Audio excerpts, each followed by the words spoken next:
Hello everyone, welcome to the channel. This is video number 1 of a 7 video series where I'll be assembling windmills like this 4-footer here, all the way up to one that stands 3 stories high. I will assemble them all completely from scratch the same way you would if they showed up at your front door. I'll walk you through every step, share some tips along the way, and at the end of the video, if you don't have one already and would like to add one to your landscaping, I will share where these come from and how you can do just that. So if you have a few minutes to stick around, let's get to building.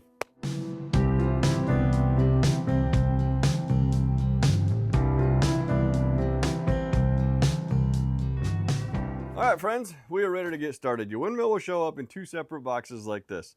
The long skinny box holds all the legs and braces. Square box holds your fans, nuts, bolts, all the other parts you're gonna need. So I'm gonna open these 2 up, get everything sorted in a nice organized stack so we can do a parts check and make sure we have everything before we get started with the assembly. Taking the time to do this will assure that your assembly process is very quick and efficient. These things are super easy to put together. All right, so we should have 4 square leg pieces, 4 7 3/4 inch cross braces, 4 13 1/4 inch cross braces, and the cross braces can be identified by the 2 round holes on both ends. Then we have 8 13 1/4 inch X braces and 8 18 inch X braces, and the X braces can be identified by the slot on one end. Key difference. Then we have 2 step plates with 2 bends, 2 step plates with 1 bend, the tower top, J-hook anchors, fan tail, hubcap, fan. We have 36 1.5 inch bolts, 4 3/4 inch bolts, 4 1/2 inch bolts. They send 1 extra of every size just in case. 36 nuts, detailed assembly instructions if needed.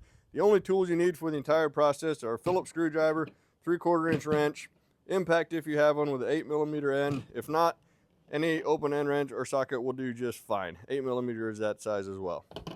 Looks like we've got everything we need, so let's get some things put together. So starting with the 4 square leg pieces, you want to find the ends that have these yellow nutserts in them. This will be the top of your windmill. So grab your tower top and align these holes up with the nutserts, fastening it with a 3/4 inch bolt. These only go in about halfway to start with. And we're going to do that for all 4 holes. All right, so 2 key points here. 1, these screws that you just put in don't go in very far, maybe halfway. That way you can get your base spread far enough so you can get all your cross braces in. And 2, everything on this tower is hand tight only until it's fully assembled. That way we can get everything nice and square before we tighten things down at the end. So next up we want to grab a 1.5 inch bolt, a step plate with 2 bends in it. The bolt goes through the step plate. Grab 13 1/4 inch X brace. Remember with the slot is always going to go down. We're going to go through the X brace and through the windmill, attaching a nut on the back side. And we're going to do the same thing on this hole and then the other side as well. If this is your first time assembling a windmill like this, you can expect to spend between 45 minutes to an hour for the entire process. So we have our 2 step plates on the opposite side. The next step, super easy. 1.5 inch bolt, 13 1/4 inch X brace, through the circle of the X brace, through the windmill, attaching a nut on the back side. We're gonna do the same thing on this hole and then the opposite side as well. What do you guys think? Pretty easy so far, right? All right, perfect. So at this point, we should have 8 hanging X braces, 2 on each side. And in the next step, we're gonna make sure these are actually in the shape of an X and not straight up and down like this. All right, now it's time for the first row of cross braces. So we're gonna 1.5 inch bolt, 7 3/4 inch cross brace through the cross brace, 18 inch X brace. Remember the slot is always hanging down. So we go through the hole of the 18 inch X brace and then through the slot of the hanging X brace, through the windmill, attaching a nut on the back side. We're gonna do the same thing for this hole and then the other 3 sides as well. If this is your first time assembling a windmill like this, you can expect to spend between 45 minutes to an hour for the entire assembly process. All right, now it's time for the final row of cross braces. So we go 1.5 inch bolt through the hole of a 13 1/4 inch cross brace, through the slot of the 18 inch X brace, and then through the windmill, attaching a nut on the back side. We're gonna do the same thing on this hole and then the other 3 sides as well.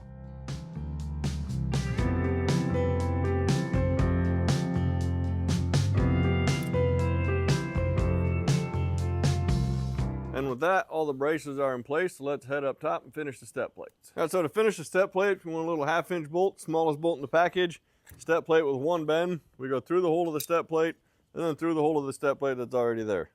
We attach a nut on the bottom, do the same thing on this hole and then the opposite side as well. And a fun fact about windmills is they were first invented in the year 852, and they were used to either grind up grain or pump water from wells. And these step plates were used to stand on whenever they had to service something up top. Pretty cool, right? So it feels like we're moving along very quickly. At this point, I would love to hear your thoughts. Let me know in the comments below how things are going for you. So now that all the braces are in place, we want to set it on level ground Give it a few taps to make sure everything's nice and settled in. And then we want to get this tower top straight up and down. You can use a level if you need to. I'm just going to eyeball it from both directions.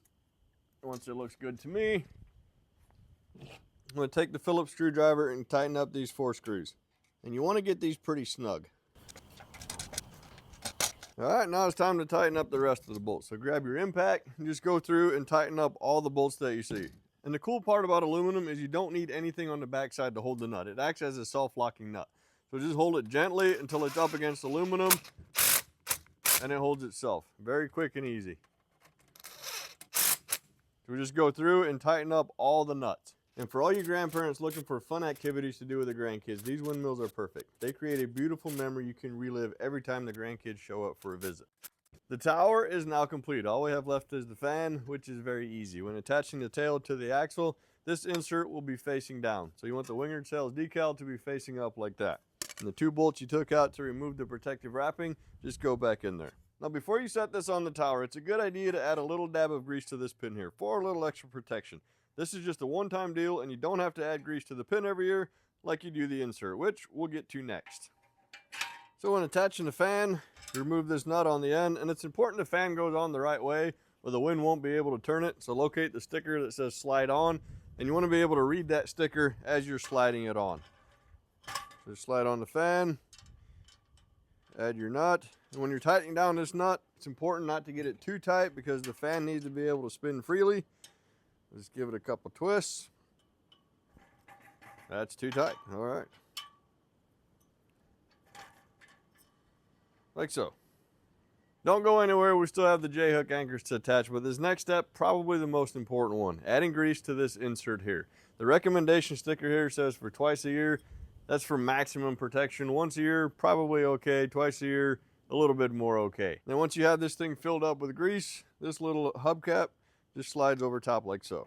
And a nice little fun fact, when you're removing this mask and cover off the decals, once you get one off, you can use that to get all the others off. Both front, back, and on the back of the tail as well.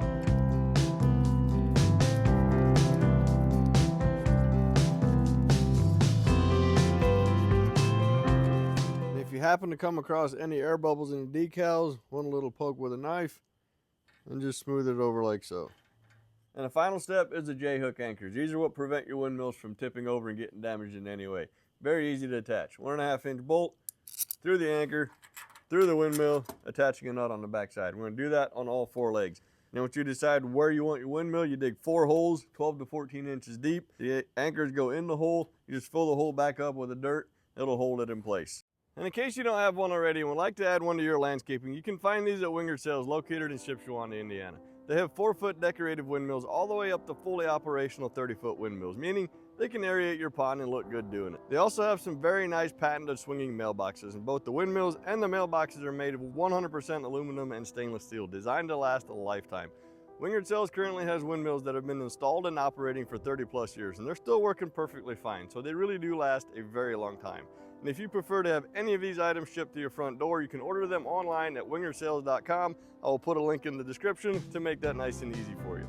And with that, today's project has been completed. Thank you so much for watching. Hopefully you learned something new. And if you've made it to the end, give the thumbs up button a love tap. This lets me know that you are an audacious video completer, which puts you in a special group of people. So until next time, keep the vibes alive.